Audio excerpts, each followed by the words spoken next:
Your parents bought their first house in the early 90s for a price that today wouldn't even cover the down payment. That same house now costs 4 or 5 times more. Your salary may be doubled, if you're lucky. And that's where the confusion starts, because you did everything you were told to do, and somehow you still feel behind. You saved, you worked hard, you played by the rules. So why does it feel like the finish line keeps moving farther away? Here's the uncomfortable truth. Most financial advice we grew up with was designed for an economy that no longer exists. Save 10%, skip your daily coffee, just budget better. That advice made sense 20 or 30 years ago. Today, it's mostly noise. You cannot budget your way out of a structural problem. You cannot out-discipline broken math. And if you're still playing by the rules of 1995 and 2026, you're going to lose hard. Let's start with housing, because this is where the system breaks down the fastest. In many cities with real job opportunities, the average home now costs close to $500,000. Not a dream home, a starter home. 3 bedrooms, a small yard, decent schools so your future kids don't hate their lives.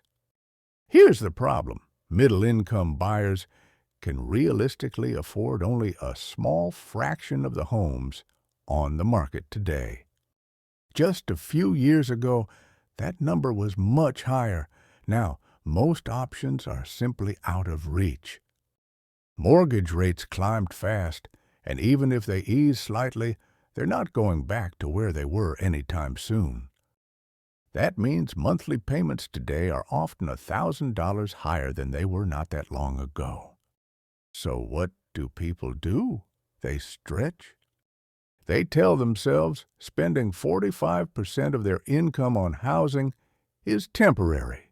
It rarely is.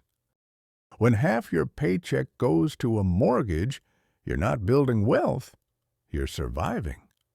You're one layoff away from panic, one medical bill away from debt, one major repair away from disaster. The house becomes a cage instead of a foundation. And yet, everyone around you is doing the same thing. So, it feels normal. But here's the truth no one likes to say out loud. Normal is broken. Normal today means being permanently leveraged, permanently stressed, permanently one bad month away from crisis. And housing is just the beginning.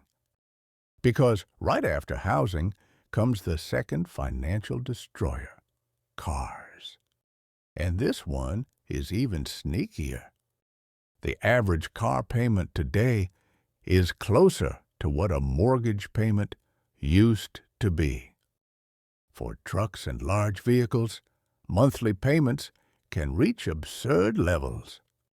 People sign 7-year loans at high interest rates for something that starts losing value immediately. By the time the car is fully paid off, it's often worth a fraction of what they paid for it. But it feels fine because everyone has a car payment. That's the trap. Normal doesn't mean smart.